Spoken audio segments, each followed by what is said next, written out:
Amados, chegou um momento onde nós vamos estar meditando um pouco mais na Palavra de Deus, onde nós vamos crescer um pouco mais no conhecimento, na graça. É o momento onde nós vamos alimentar a nossa alma, é o momento onde nós reverenciamos a Palavra de Deus como ela tem que ser reverenciada. É claro que o louvor ele é maravilhoso, ele faz parte do culto. É um momento onde nós rendemos ao Senhor toda a graça, todo o louvor, por aquilo que Ele é em nossas vidas. Só que a palavra ela é mantimento para as nossas almas. A palavra de Deus ela tem que funcionar como um alimento mesmo. Por exemplo, se nós vermos uma pessoa que não se desenvolve, que não cresce, que não está bem nutrida, logo nós sabemos que aquela pessoa está doente. Assim é a palavra de Deus. Nós somos chamados a um crescimento espiritual. Nós somos chamados a um crescimento de desenvolvimento espiritual. E o meio da graça a qual Deus ele preparou para nós como igreja, para que isso aconteça, é através da pregação, é através do estudo bíblico, é através da meditação da palavra do Senhor.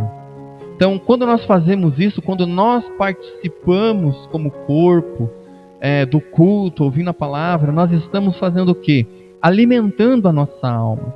Estamos buscando nutrientes para que a nossa fé cresça, para que nós cresçamos, para que nós desenvolvamos como cristãos, para que nós deixemos de ser cristãos imaturos, recém-nascidos na fé, e possamos então a crescer, a se tornar maduros, homem perfeito, como a Bíblia diz, né? Quando a Bíblia fala que nós devemos ser homens perfeitos, isso é, ser um adulto completo, né? Paulo ele diz, quando eu era criança, pensava como criança, agia como criança, mas quando eu cheguei à fase adulta, parei com as coisas de criança.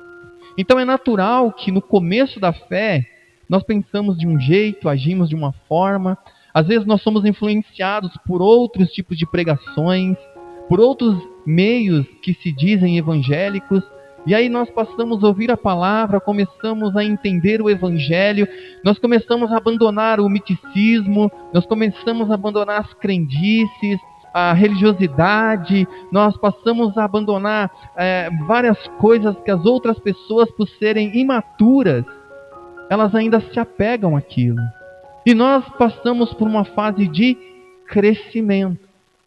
Então hoje nessa noite, tudo que eu quero é fazer com que você cresça um pouco mais na fé.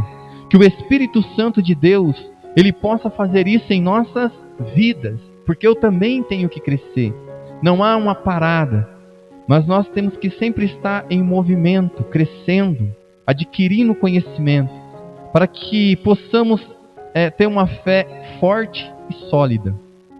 Hoje nessa noite, há um tempo atrás, eu falei que eu iria pregar sobre um assunto que é o porquê de 4 evangelhos. Talvez a maioria das pessoas elas não se fazem essa pergunta. Por que será que a Bíblia tem 4 evangelhos? Por que não só 1? Por que não só 2? Por que não só 3? Ou por que só 4? Quais são as funções disso? Então, se você perguntar para muitos cristãos hoje, talvez muitos não saberão dizer o porquê. Ou para quê. Ou qual é a função de cada evangelho. O que Mateus quer ensinar? O que Marcos quer ensinar? O que Lucas quer nos ensinar? O que João quer nos ensinar? Então, a pergunta de hoje é: por que 4 evangelhos? Então, parece até um pouco estranho que uma questão como essa deva ser perguntada atualmente no meio da igreja. Mas como nós falamos, nós aqui sempre trabalhamos com perguntas, com questionamentos. A nossa fé, ela deve ser assim. No último culto, na casa do Alan, nós fizemos alguns questionamentos. a fé é um chamado a questionamento. Nós vemos Jesus questionando os seus discípulos o porquê eles estavam querendo seguir Cristo. Então a nossa fé é sempre questionamento. Para que possamos crescer de maneira saudável, temos que questionar.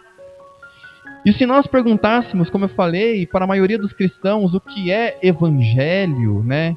O que é o evangelho de Mateus, o que é o evangelho de Marcos, o que é o evangelho de Lucas, o que é o evangelho de João, qual é a função de cada uma, por que nós temos que ter 4? Muitos não saberiam responder. O Novo Testamento tem permanecido nas mãos do povo de Deus, amados, por quase 2000 anos.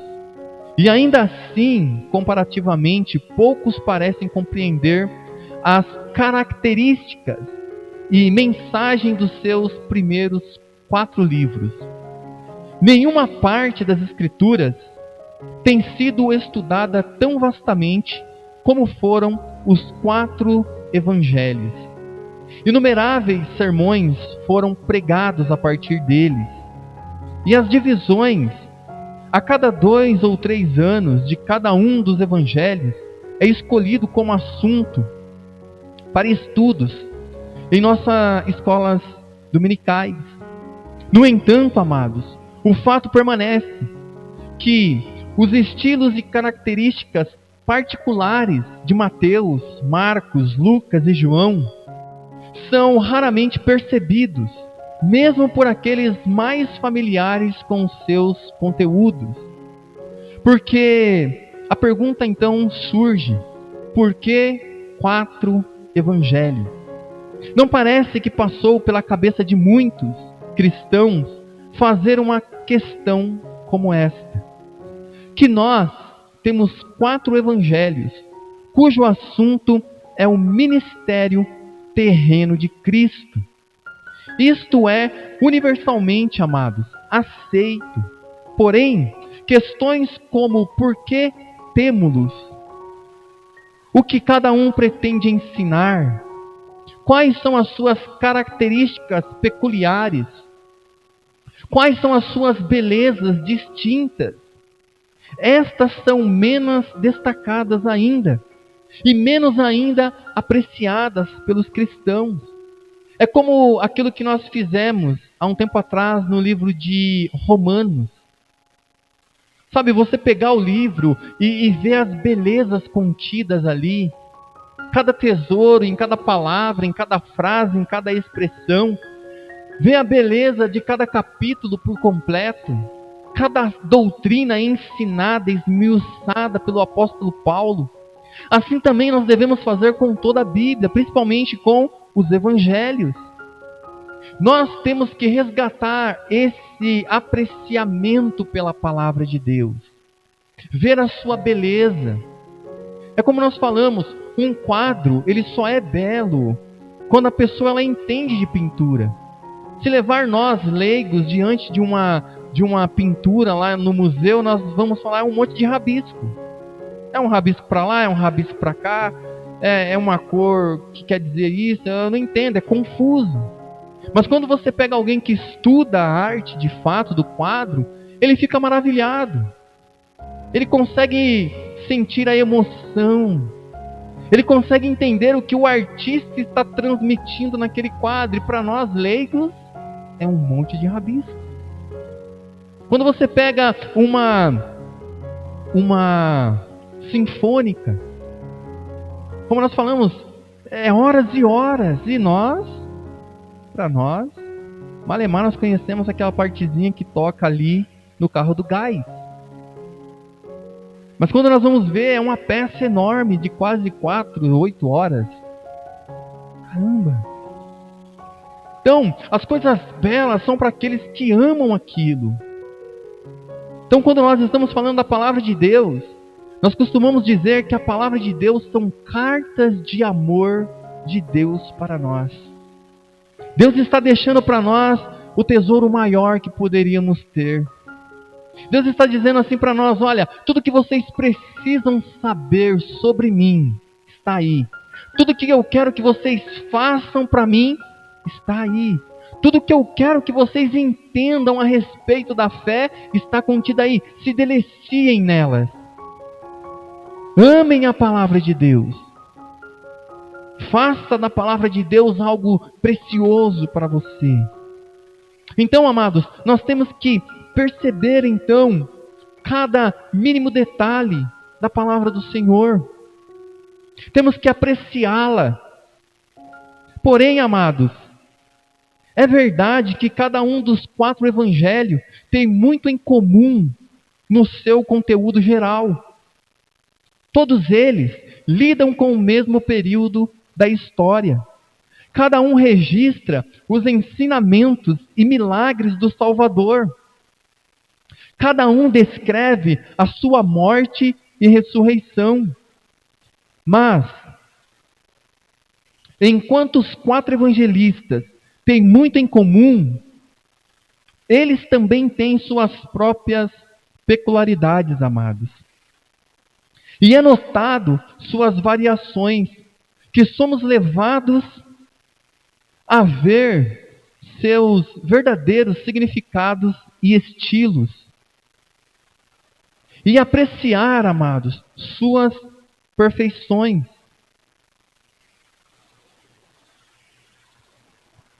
Assim como o curso de arquitetura capacita o estudante a discernir as distinções sutis entre os estilos jônicos e góticos e coríntios, distinções que são perdidas por quem não foi instruído no assunto da arquitetura. Ou, assim como o treinamento musical permite alguém apreciar a grandiosidade de uma produção magistral, a majestade do seu tema, a beleza dos seus acordes, a variedade de suas partes, ou a sua execução. Tudo isso, amados, tudo isso perdido pelos não iniciados na música. Da mesma forma, as complexas perfeições dos 4 evangelhos não são notadas e conhecidas para aqueles que não veem neles mais que 4 simples biografias de Cristo. É triste, amados, quando nós apenas ficamos nisso. Não, ali é só uma biografia de Cristo. Cada um tinha um ponto de vista. Não conseguimos ver a beleza. Por isso, hoje, nessa noite, o que eu quero fazer com vocês é como nós fazemos sempre, eu sempre falo, é como um professor pega na mão do seu aluno e começa a mostrar a beleza da música, a beleza de cada partitura. É como um professor de arte começa a explicar ali o que é uma pintura. É como se essas coisas fossem importantes, e elas são. Por isso, amados, nós devemos ter, em nossos dias, nós devemos resgatar o conhecimento bíblico, o vocabulário bíblico. Por isso que nós devemos ter pastores bíblicos, pastores sérios que se dediquem ao estudo, para trazer para vocês uma boa alimentação espiritual. Devemos deixar de ser pessoas imediatistas. Eu costumo dizer que muitas das vezes nós queremos ir na padaria pegar o pão quentinho ali, gostosinho, mas nós não sabemos o trabalho que teve. O padeiro começou a fazer aquele pão 9 horas da noite, 10 horas da noite, para que no outro dia, logo de manhã, você vá lá e coma ele. Então a palavra de Deus é assim. Devemos ter mestres que preguem a palavra de Deus, que ensine e que você tenha um ouvido aguçado para a palavra do Senhor. Sabe por quê? A maioria dos hereges de hoje tem uma grande multidão. Sabe por que as pessoas amam ouvir esses pregadores mirins de hoje em dia? Sabe por que as pessoas amam ouvir esses profetas hoje em dia? Sabe por que as pessoas vivem correndo atrás de profecia hoje em dia? Sabe por que as pessoas ficam correndo de culto, de campanhas hoje em dia? É porque não conhecem a grandeza do nosso Deus. não conhecem a palavra de Deus a fundo. Como alguém disse, o Brasil é um cristianismo imenso como um oceano, mas tão superficial e raso que nos causa medo. Era para nós estarmos cada vez mais aprofundados e mergulhados no Evangelho, amados. Amados, com uma cuidadosa leitura dos 4 Evangelhos, torna-se repetidamente visível a qualquer mente reflexiva que nenhum deles tem alguma coisa que chegue perto de uma biografia completa do ministério terreno do nosso Senhor e Salvador. Existem, amados, grandes silêncios em sua vida que nenhum dos evangelistas resolveu completar. 2 dos registros de suas infâncias, nada nos é contado, até que ele chegasse aos 12 anos. E depois, um breve relato que Lucas dá de Cristo com um garoto no templo de Jerusalém, seguido pela afirmação que seus pais foram a Nazaré, e que lá ele era-lhe sujeito. Lucas 2. Nada mais nos contam, amados, sobre Jesus até que alcançasse 30 anos de idade. Mesmo quando chegamos aos relatos do seu ministério público, fica claro para nós que os registros são apenas fragmentários. Os evangelistas selecionavam apenas porções de seus ensinamentos e descrevia em detalhes alguns poucos milagres concernentes, amados, ao registro completo de tudo o que aconteceu em sua maravilhosa vida. João nos dá alguma ideia quando diz que há, porém, ainda muitas outras coisas que Jesus fez, e se cada uma das coisas fosse escritas, cuido que nem ainda o mundo suportaria ou poderia conter os livros que se escrevessem. João 21, 25. Se então, amados, os evangelhos não são biografias completas de Jesus Cristo, o que são, afinal? A primeira resposta deve ser 4 livros inspirados, totalmente inspirados por Deus. 4 livros, amados, escritos por homens movidos pelo Espírito Santo. Livros que são verdadeiros, infalíveis e perfeitos. A segunda coisa, amados, a segunda resposta é que os 4 evangelhos são livros, cada um completo em si mesmo. Cada um escrito com um propósito distinto. E que o que está contido em suas páginas e tudo que foi deixado fora é estritamente subordinado a este propósito. De acordo, amados, com um princípio de escolha. Em outras palavras, nada foi trazido a algum dos evangelhos salvo o que era estritamente relevante e pertinente ao seu tema e assunto peculiar. E tudo que era irrelevante e fracassava em ilustrar e exemplificar seu tema foi excluído. O mesmo plano de escolha, amados, é notado em todos os trechos das Sagradas Escrituras. Cada texto, cada passagem, cada história, tudo foi divinamente escolhido para o nosso alimento espiritual, para o nosso crescimento, para que nós possamos ter uma fé firme, sólida. Então a palavra de Deus, ela segue assim. Por exemplo, tome Gênesis como exemplo.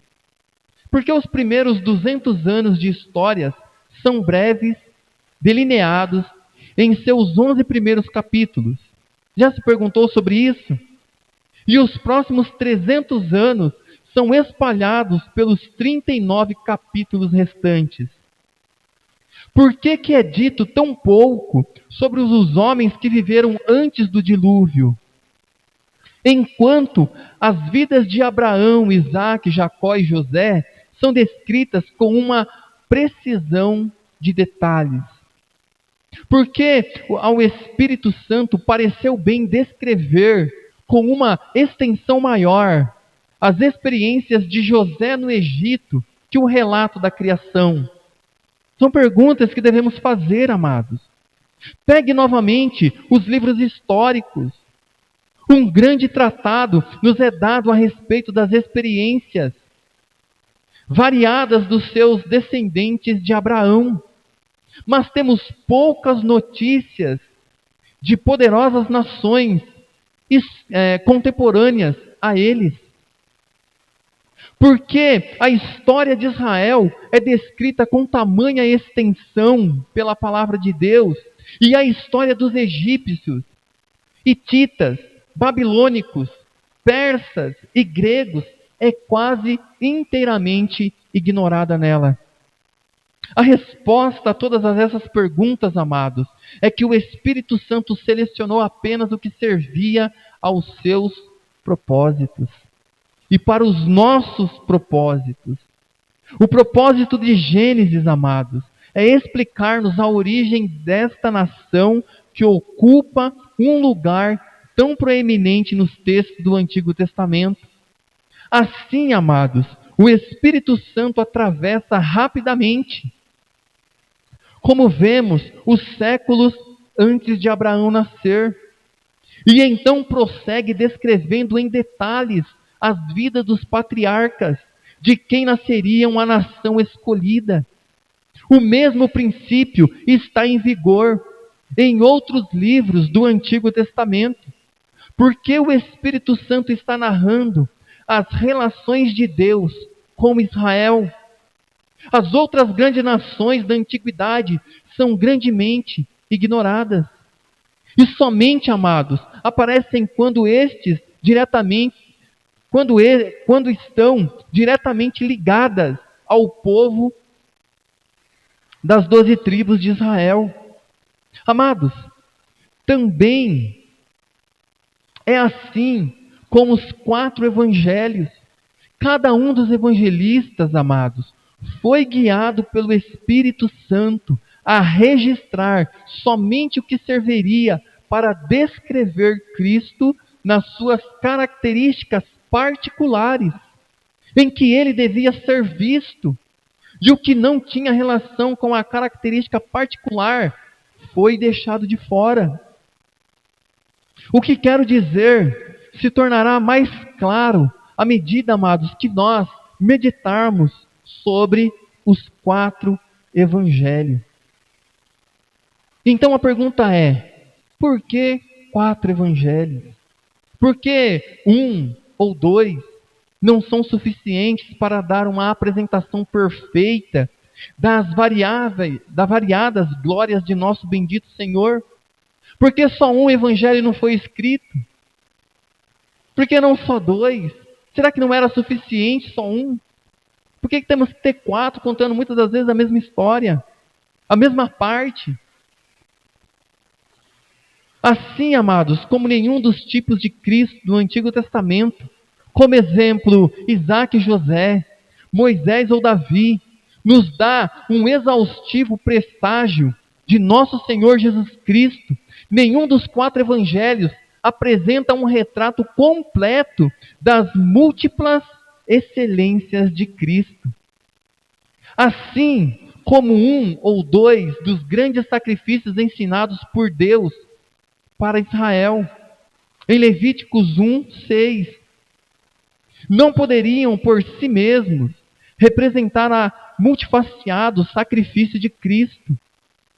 Também apenas 1 ou 2 dos evangelhos não poderia por si mesmo apresentar completamente a variedade de interações que o Senhor Jesus teve enquanto esteve aqui na terra. Ficaria incompleto.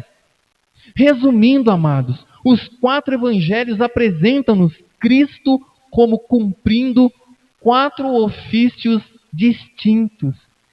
Sim, 4 ofícios distintos. Por isso temos 4 evangelhos. Suponha, amados, que eu visitasse uma cidade desconhecida, onde havia uma prefeitura imponente, e que ficasse ansioso para relatar aos meus amigos a melhor ideia possível do prédio.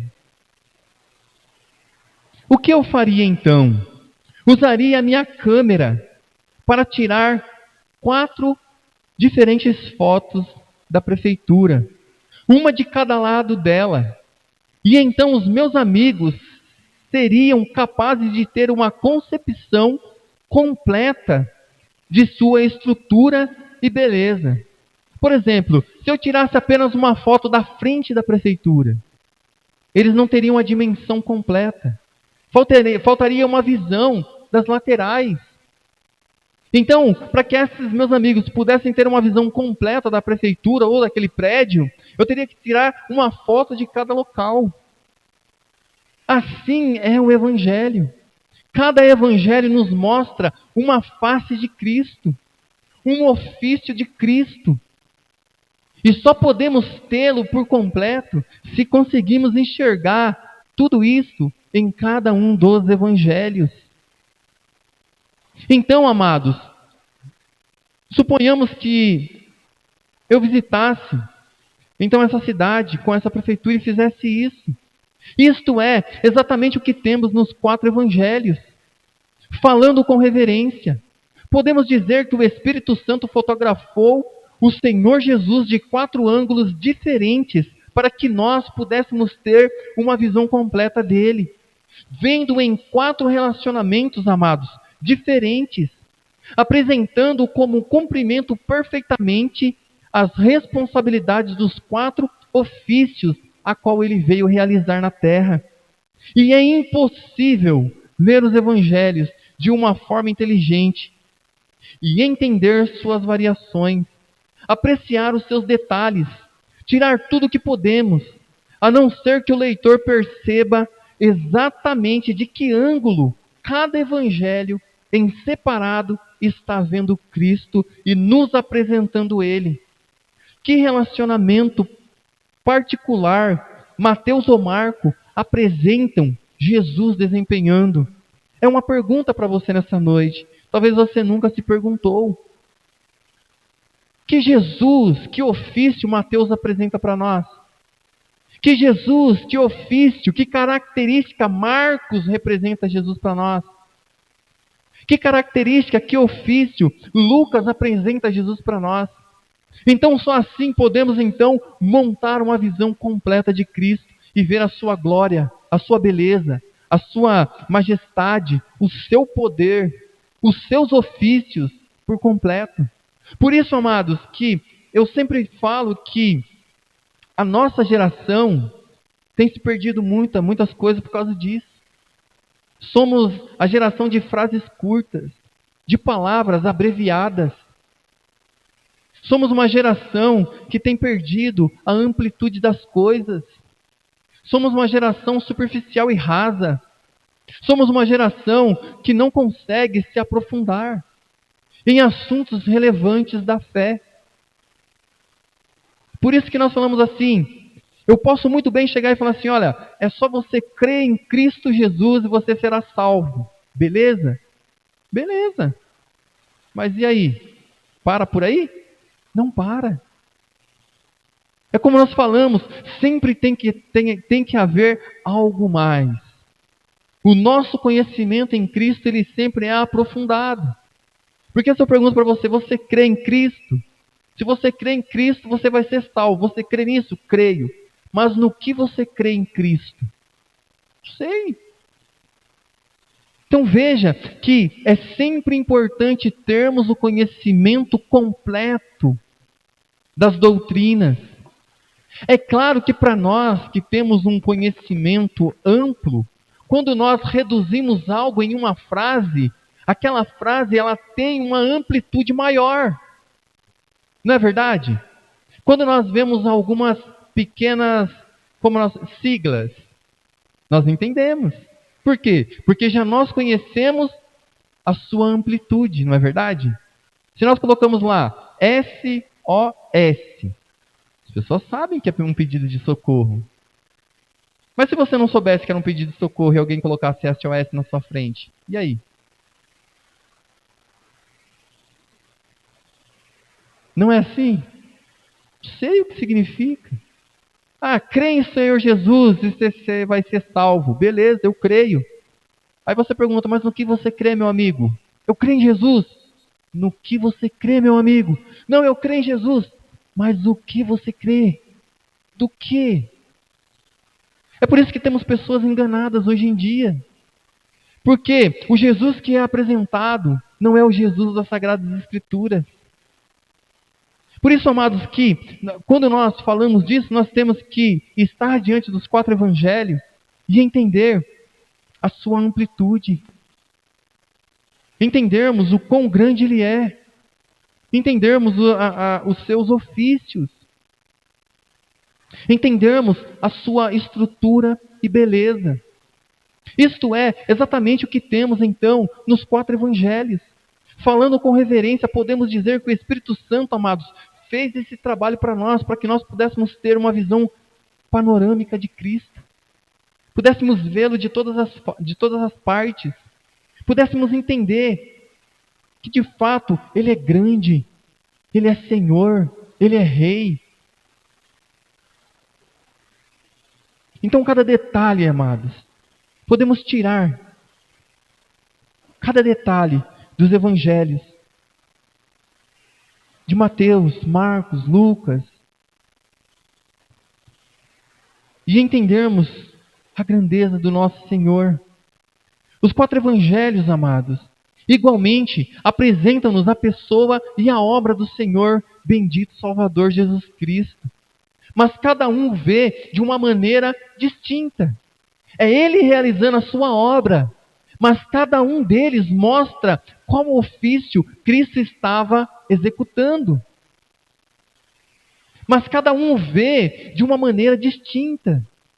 E se esforça para que os seus leitores, para que os seus ouvintes, e que nós possamos conhecer esse ofício.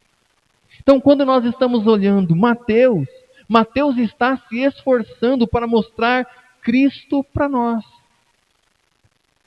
Em um ponto de vista, que é muito importante. E somente o que serviu para ilustrar o desígnio específico que cada evangelista tinha diante dele, encontrar lugar em seu próprio evangelho. Tudo que não era estritamente pertinente a esta visão e a este propósito imediato daquele evangelho foi omitido. Para tornar a ideia ainda mais simples, usaremos uma ilustração, amados. Suponha que hoje 4 homens recebam o trabalho de escrever a vida do ex-presidente e que cada um precisou apresentá-lo num caráter diferente. Suponha que o primeiro deva tratar da sua vida privada e doméstica. O segundo, com o ex-presidente, como um esportista e caçador de animais. O terceiro descreve seu talento militar. E o quarto traça sua carreira política e presidencial. Então, amados, percebemos que, embora essas 4 biografias descreveriam a vida do mesmo homem, entretanto, o veríamos em 4 relacionamentos inteiramente diferentes. Portanto, estará evidente que cada um destes biógrafos foi regido para a seleção do seu material com base na proposta particular que cada um tinha quanto a isto. Cada um incluiria apenas o que era pertinente ao seu ponto específico de vista. E pela mesma razão, eles omitiriam o que fosse irrelevante. Por exemplo, suponha que se fosse descoberto que o ex-presidente, quando criança, era um excelente atleta e ginasta. Qual dos seus biógrafos mencionaria esse fato? Obviamente, o segundo, que está descrevendo como um atleta. Suponha que, quando criança, o ex-presidente frequentemente estava engajado em combates físicos. Quem mencionaria isto? Evidentemente, aquele que está descrevendo sua carreira militar, pois serviria para ilustrar sua qualidade de combate. Novamente, imagine que o presidente apresentou grande talento para debates quando aluno no colégio. Que biógrafo faria referência a isso? O quarto, que está tratando da sua vida política e presidencial. Finalmente, suponha que desde a sua juventude, o presidente manifestou uma afeição marcante por crianças. Qual dos seus biógrafos iriam mencionar isto? O primeiro, pois está tratando da sua vida privada e doméstica do ex-presidente da República. O exemplo acima, amados, pode servir para ilustrar o que nós temos nos 4 evangelhos. Sim, em Mateus, Cristo ele é apresentado como filho de Davi, o rei dos judeus. E tudo com a sua narrativa gira em torno desta verdade. Isso explica porque o primeiro evangelho abre um registro da genealogia real de Cristo. Porque o segundo capítulo menciona a jornada dos magos do Oriente, que vieram a Jerusalém perguntando: onde está aquele que é nascido o rei dos judeus? E porque dos capítulos 5 a 7 nós temos o que conhecemos como o Sermão do Monte, que na verdade é o manifesto do rei, contudo uma enunciação das leis de seu reino. Em Marcos, Cristo é descrito como o servo de Jeová, como aquele que, apesar de ser igual a Deus, humilhou-se e tomou a forma de servo. Tudo neste segundo evangelho contribui para esse tema central. E tudo fora disso é rigidamente excluído. Isso explica porque não há genealogia registrada em Marcos. Porque Cristo é introduzido já no início de seu ministério público. Nada nos é contado sobre a sua vida antes disso. Nada. E porque há mais milagres, atos de servidão, detalhados que em qualquer outro evangelho. Em Lucas, Cristo é apresentado como o Filho do Homem, unido, mas diferenciado dos filhos dos homens. E tudo na narrativa serve para mostrar isso para nós. Assim explica-se porque o terceiro evangelho traz a sua genealogia até Adão, o primeiro homem, ao contrário de apenas até Abraão, como Mateus fez.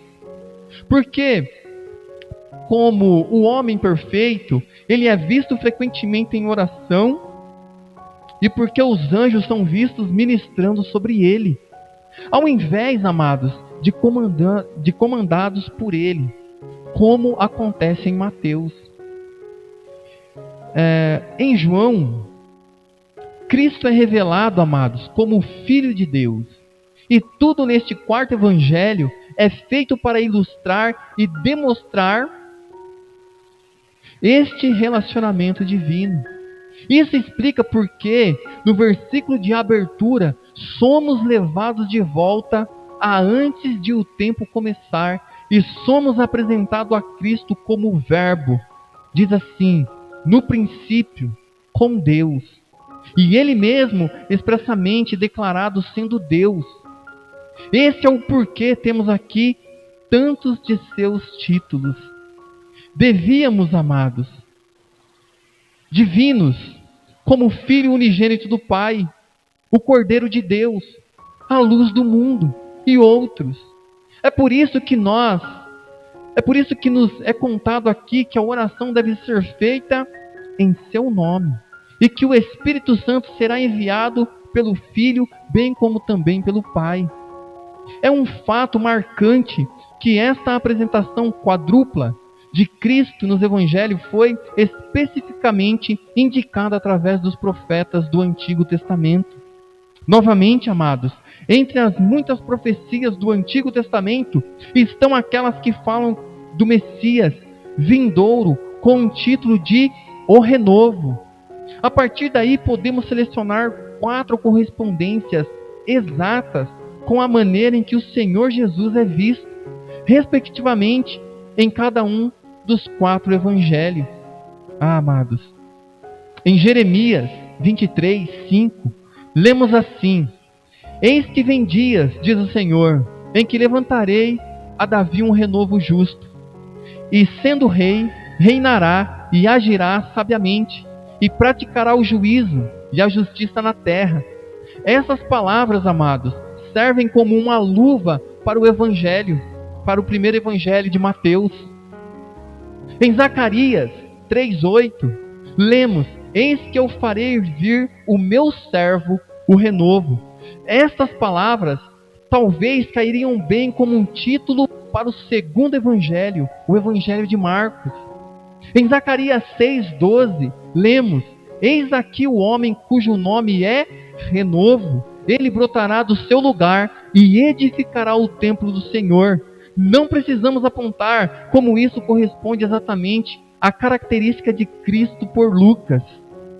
Em Isaías 4, versículo 2, lemos assim, amados, para encerrarmos: Naquele dia o renovo do Senhor será cheio de beleza e de glória, e o fruto da terra excelente e formoso para os que escaparem de Israel.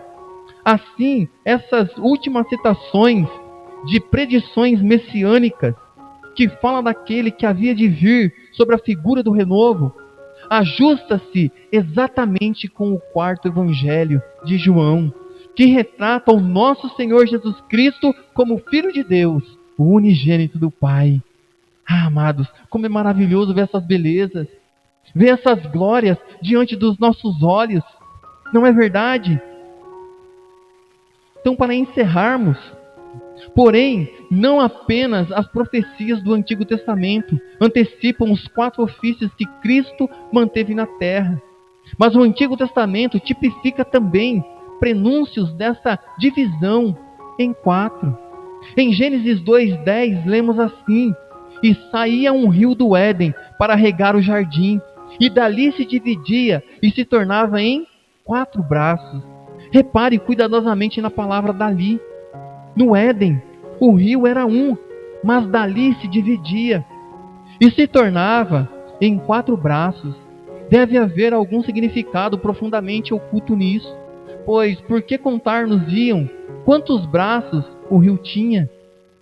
O simples fato histórico é irrelevante ou sem valor para nós, mas o Espírito Santo nos privilegia com o registro desse detalhe, nos prepara para observar além da superfície e procurar algum significado espiritual, amados. Com certeza isso não é difícil de procurar. Éden sugere-nos o paraíso. O rio que o regava fala de Cristo, que é a luz e a alegria do paraíso. Interpretando, amados, esta figura, então percebemos que no paraíso Cristo era visto como uma única pessoa, o Deus da glória. Mas assim como o rio, ao deixar o Éden, era dividido e se tornava em 4 braços, e também regava a terra, então da mesma forma, o ministério terreno do Senhor Jesus Cristo tornou-se pelo Espírito Santo dividido em 4 braços nos 4 evangelhos. Se vocês permitirem, amados, no próximo culto eu prossigo falando sobre isso, se vocês quiserem me autorizar. Tá bom? Vamos orar, vamos agradecer a Deus por que nós aprendemos hoje nessa noite. Pai amado, como é bom, como é maravilhoso estarmos diante de Ti, ó Pai. Obrigado, Senhor, pela vida de cada um que aqui está, Senhor. Que Teu Espírito Santo, ó Pai, trabalhe no coração, abra o entendimento e faça florescer, Senhor, esse conhecimento para a Tua glória, para a honra do Seu Filho Jesus Cristo. Amém, Jesus. Cumprimentem uns aos outros com na paz do Senhor Jesus. Amém?